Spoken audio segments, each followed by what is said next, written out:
ஓம் ஸ்ரீ குருப்யோ நம. ஸ்ரீ மகாபரிவாஜனம் மகாபரிவாஜனம் மகாபரிவாஜனம். இன்னைக்கு தெய்வத்தின் குரல் பாகம் 4 பக்தி என்ற தலைப்பில் பெரியவா சொல்றதை மேலே வாசிக்கிறேன். இது பக்கம் 1001 ஆரம்பிக்கிறது. 12 நாமங்கள் நெற்றிக்கிடும் நாமம். அடுத்த ஸ்லோகம். தாமோதர குணமந்திர சுந்தர வதனாரவிந்த கோவிந்த பவஜலதி மதன மந்தர பரமந்தரம் அபனய தொம் மே. இந்த என்ற சத்தம் திரும்ப திரும்ப வருகிற மாதிரி மதுரமான பதங்களினால் ஸ்லோகத்தை கூட செய்திருக்கிறார் நம்முடைய ஆச்சாரியால். ஒவ்வொரு வரியிலும் இந்த சப்தம் வர வேண்டும் என்பதால் 4ஆம் வரியில் 2 பதங்களின் சந்தியில் பரமந்திரம் என்று வைத்திருக்கிறார். பரமம் தரம் என்று 2 வார்த்தைகள் சேர்ந்து பரமந்திரம் என்றாகி இருக்கிறது. அநேகதம் தம் என்பது அநேகதந்தம் என்றான மாதிரி. முதல் 2 வரிகளில் பகவானை கூப்பிடுகிறார். தாமோதர கோவிந்தா என்று 2 பெயர்களை சொல்லி கூப்பிடுகிறார். குணமந்திர சுந்தர வதனாரவிந்த என்பதெல்லாம் சுவாமியை அழைப்பதுதான். ஆனால் தாமோதரன் கோவிந்தன் என்பன பகவானின் பிரசித்த நாமாக்களாகவே இருப்பவை. 12 நாமாக்கள் மகாவிஷ்ணுக்கு முக்கியம்.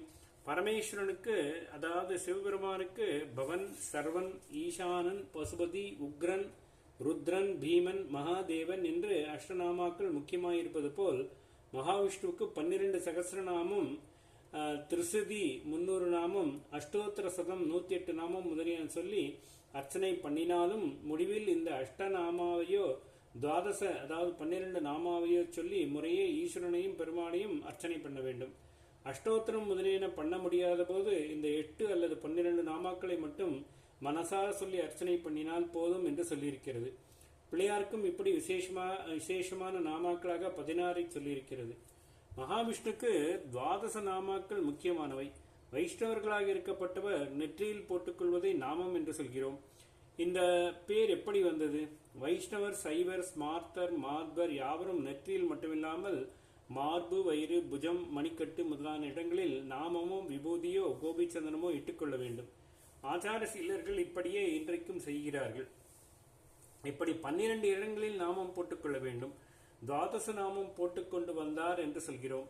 மகாவிஷ்ணுவுக்கு ரொம்பவும் பிரீத்தியாக இருக்கப்பட்ட 12 நாமாக்களில், அதாவது பெயர்களில் ஒவ்வொன்றுக்கும் அடையாளமாக சரீரத்தின் ஒவ்வொரு இடத்திலும் உலகளந்தவனும் உலகமே உருவானமான பகவான் நினைப்போடு திருமண் இட்டுக்கொள்ள வேண்டும் என்பதே தாத்பரியம். இப்படி பகவானின் துவாதச நாமாக்களுக்கு அடையாளமாக இருப்பதாலேயே இந்த 12 திருமண் சின்னங்களுக்கும் துவாதச நாமம் போடுவது என்ற பெயர் வந்தது. அப்புறம் திருமண் சின்னத்துக்கே நாமம் என்ற பெயராகிவிட்டது. இந்த 12 நாமாக்களையே ஆச்சமனம் செய்யும் போதும் நாம் சொல்லி கன்னம், கண், மூக்கு, காது, புஜம், ஹிருதயம், தலை முதலியான அவயங்களை தொட்டுக்கொள்கிறோம். கேசவ, நாராயண, மாதவ, கோவிந்த, விஷ்ணு, மதுசூதன, திரிவிக்ரம, வாமன, ஸ்ரீதர, ரிஷிகேச, பத்மநாப, தாமோதர என்பவையே இந்த 12 நாமாக்கள். இதிலே வேடிக்கையாக முக்கியமான அவதாரங்களான கிருஷ்ண, ராம என்று 2 பெயர்களும் இல்லை. ஆனாலும் கேசவன், கோவிந்தன், தாமோதரன் முதலானவை கிருஷ்ண பரமாத்மாவின் பெயர்கள்தான். கேசி என்ற அசரனை கொன்றதால் கேசவன், கோக்களை பசுக்களை ரட்சித்ததால் கோவிந்தன். தாமோதரன் என்றால் கயிற்றால் கட்டப்பட்ட வயிற்றை உடையவன் என்று அர்த்தம். தாமம் என்றால் கயிறு. கேஸ் பெட்டி, கேட் வாசல் என்று ஒரே அர்த்தமுள்ள 2 வார்த்தைகளை சேர்த்து சொல்கிற மாதிரி தாமக்கயிறு என்று சொல்லித்தான் தாம்புக்கயிறு என்று வந்துவிட்டது. தாமம் கயிறு, உதரம் வயிறு, கயிற்று வயிற்றனே தாமோதரன். வெண்ணெய் திருடுகிறாயா, உன்னை கட்டி போட்டுகிறேன் பாரு என்று யசோதை பாலகிருஷ்ணனை பிடித்து கயிற்றால் கட்டி போட பார்த்தாள். அவள் எத்தனை கயிறுகளை சேர்த்து ஒட்டி போட்டுக்கொண்டே போன போதிலும் தன்னுடைய சின்ன வயிற்றை சுற்றி கட்டுவதற்கு போதாதபடி மாயாஜாலம் பண்ணினார் பகவான். அப்புறம் அவள் வேர்த்து விறுவிறுத்து போனதை பார்த்து பரிதாபப்பட்டு தாமாகவே கயிற்றில் கட்டுப்பட்டார். அந்த அவசரத்திலேதான் தாமோதரன் என்ற பெயர் ஏற்பட்டது. உரலோடு சேர்த்து யசோதை கட்டி போட, மிருதுவான உன் வயிற்றை கயிறு உறுத்தும்படி எளிமையாக கட்டி போட்டாயே என்று ஆழ்வாராதிகள் இதை உருகி உருகி பாடி அனுபவித்திருக்கிறார்கள். தான் பக்தர்களின் அன்புக்கு கட்டுப்படும் பக்த பராதீனன், ஆனாலும் அவர்கள் என்னை கட்டிவிட முடியுமாக்கும் என்று அகம்பாவத்தோடு நினைக்கிற வரையில் தன்னை கட்ட முடியாது, தானே கருணை கொண்டு கட்டுப்பட மனசு வைத்தால்தான் முடியும் என்று காட்டுபவன் தாமோதரன்.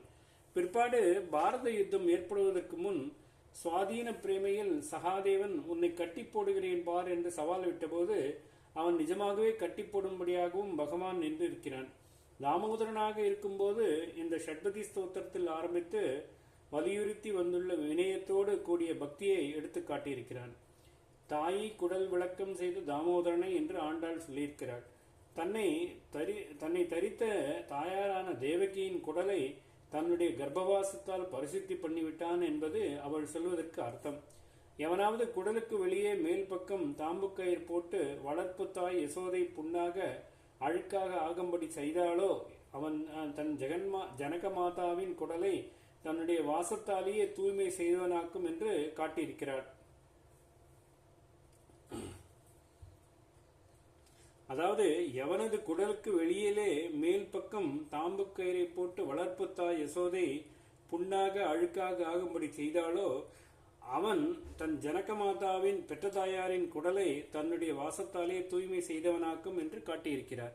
இது பக்தி பூர்வமாக சொல்கிற அர்த்தம்.